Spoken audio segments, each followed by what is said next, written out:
Well, hi again and welcome to another edition of Shed Talk, the first episode for May. So I hope you're all enjoying the early May bank holiday. Certainly those people in the UK, that should be, I think when this episode goes out, we will be into the early May bank holiday. So like I say, I hope you all are enjoying that, and the weather has stayed fine. I must admit, today when I'm filming this, the weather looks absolutely lovely, like a very nice spring morning. Very quick apology to those of you that may have commented on the last video and that I may not have got back to you yet. Unfortunately, the weekend that's just gone, I was out and about and didn't have time really to do very much around the channel, and particularly didn't have a chance to do my normal Sunday morning look at the comments and reply to them. I hope I will be able to catch up either over the next few days or on this Sunday coming, particularly as I say, as it is a bank holiday. So what does May bring us in this shed? So we'll have a look at what that is. As you can see behind me, we have had a couple of the birds out doing a little bit of additional showcase training. That's the 4 birds that we're currently planning to keep, or definitely planning to keep out of the young birds bred so far. And talking of young birds, let's take a quick look at the budgerigars before we go outside into the Finch and Fife flight and look at see how the flights are getting on.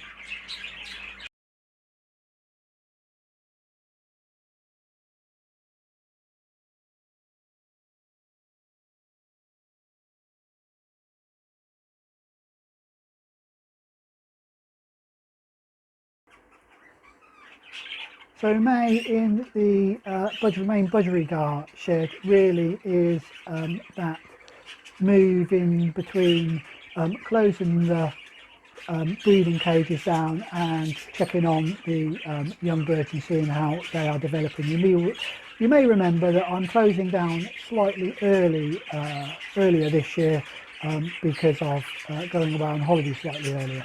So in hindsight, I probably should have increased the number of breeding cages up to, I think last year we had 10 for the first time, and we've gone back down to the normal 6, which has meant we've been a little bit short, I think, in the number of birds produced. Not that that's necessarily a bad thing, but I will think about that for the coming, or for next year's breeding season, and about how I might incorporate another couple of cages or another 4 cages. But we'll look at that when we look at what I'm doing in here over the summer months, so September onwards. So as I say, most of the breeding cages are now being closed down. We've got 3 pairs left out of the 6, so we've 50% fewer birds. We've got of those 3 pairs, we've got the pair in cage 5 that is just bringing up, finalising the last 2 chicks that were actually a foster pair out of cage number 3, I believe it was. So we've got 2 birds in there. Those of you that watch the social media will know that those 2 are developing really nicely. You can see them again here. Like I say, doing really well. I think we've got what looks to me like a cobalt for the blue series birds, and a normal light green is the green series birds. So they probably got about another week and a half, and we'll be expecting those to be thinking about fledging, or at least coming out of the nest box. So like I say, they're doing really well. Above them in cage number 2, we've got the dominant pied cockbird that is that pair in there are on their 2nd round, or should be starting their 2nd round. Hen has cleared the nest box again. I did refill it. She has cleared the nest box again, but she's showing no signs of going down. If she hasn't gone back down for a 2nd round, hasn't started laying by the end of this week, then I will probably split that pair as well, because we'll begin to start running into a period where I might be away on holiday when before they've fledged those youngsters. And then also the same thing goes really for the Lutino in cage number 6. Again, hen has cleared the nest box. I'm hoping that, like a bit like the dominant pied pair, I'm hoping that the hen in here will start laying relatively soon, or again I may have to split this pair and wait until the summer months before these go back down. So really that's where we are in here in the Budgerigar flight. I am looking at how I can get rid of some of my surplus stock now, so that will be the next main thing. My main push in here will be moving some of the Budgerigars on. So Budgerigars, that's all those looked at for May. Let's go out, see how we're getting on with the Finch and out into the Finch and Fife flight, see how we're getting on with the Fifes from breeding to bench.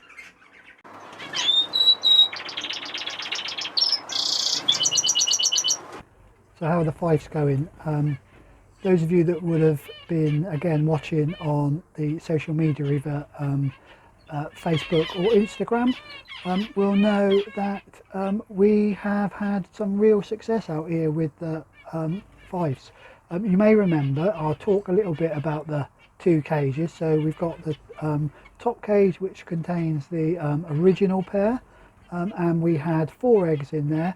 And I did say that I thought they were full. Well, actually we have had 2 chicks hatch from that particular nest, and both of those have survived. The other 2 eggs haven't hatched at all, so my guess is that those are clear or have somehow become addled or dead in shell. We will check that, and so that was expected. That was we were successful last year with that pair, so I think we were expecting something off that. The problem pair, I suppose we should call it, is the new pair in the middle cage, and that was an outcross, what I thought was an outcross hen, paired to what I thought was a yellow variegated cockbird that was bred off of last year's, the original pair last year. I did say, or you will know, those of you that have been following the channel will know that it was the yellow variegated bird that actually built up the nest and began to lay, and I was a little bit concerned that I had got 2 hens in that cage. Again, if you watch the last episode, you will know that I thought that the eggs were actually full, so I was touching wood that I'd actually got them completely round the wrong way, that the outcross was the cockbird and the hen was my bird, and in fact that was bang on, because once again, as you can see here, we have had success in this nest. Once again, 2 chicks have hatched and 2 of the eggs have not hatched. So in 4 birds in total out of a total of 8 eggs, 50% success rate in terms of hatch rate of those eggs, which I cannot complain about. I did ask in the last episode about if it did turn out that was a cockbird, whether it would be worth putting another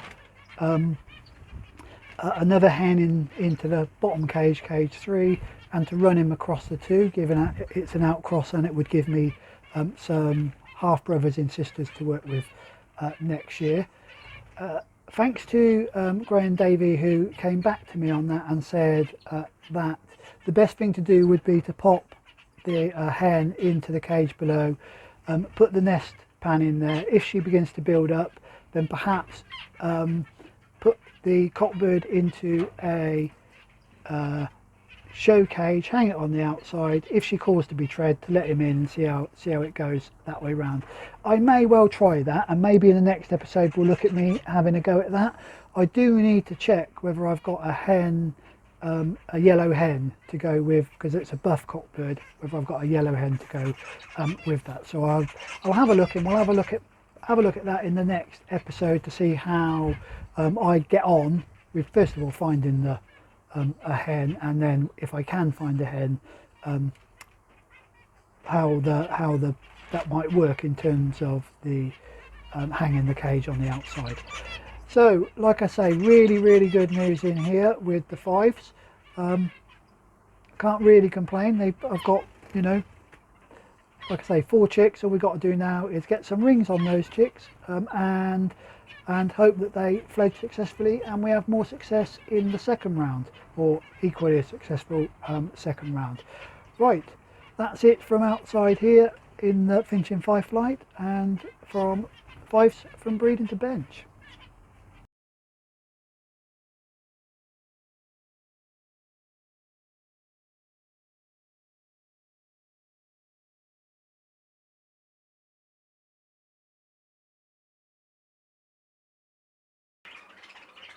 So it looks as if we're off to a flying start out there in the with the Fifes. Good news for both pairs, and you know, hopefully we'll get all 4 of those up onto the perch, and maybe I'll have something to take out to the Canary Nest Feather Show that's coming up for Oxford 1910 in June. So hopefully I'll have a, you know, 2 or 3 birds that I can maybe get out to that particular show. Good news out there with the Fifes. Anyway, I mentioned when I was talking about the Fifes just a second ago, I mentioned a thank you to Graham Davies. Another thank you goes to Paul Cunningham, who commented not on the YouTube channel but on one of the Facebook groups where I post various video tools about the use of the bird I had paired to the Lutino, the dark green, you might remember, and he suggested that the best bird to pair to that would be a double factor spangle. Unfortunately I don't have any spangles in the shed. It's maybe something I need to look at. He did say the problem with the dark green is that it's likely to put some green suffusion into the yellow of the Lutino, so I will need to have a look at that. When, as I'm talking right now, the hen has just gone into the nest box and being followed about very closely by the Lutino hen. So maybe I should talk about them a little bit more, and they'll get on and produce some eggs. Anyway, like I say, so the any offspring may have a suffusion of green because of the, I'm assuming because of the dark factor in the hen. So, like I say, thank you very much. As always, if you do want to comment on anything you see in here, we're always learning. You know, all of us, no matter how long we've been in the hobby, are always learning. So I do appreciate it when people make suggestions. I won't always take them, but I always appreciate them. So do comment on anything you see in the video, or anything you want to see in any future videos. If you're not yet a subscriber, I think somewhere around on here there is a subscribe button, so do hit that and subscribe to the channel. And as I always say, early notifications, don't forget to hit the bell icon and you will get those. As always, if you enjoy the show, please do hit a like, but most importantly, stay safe and enjoy your birds.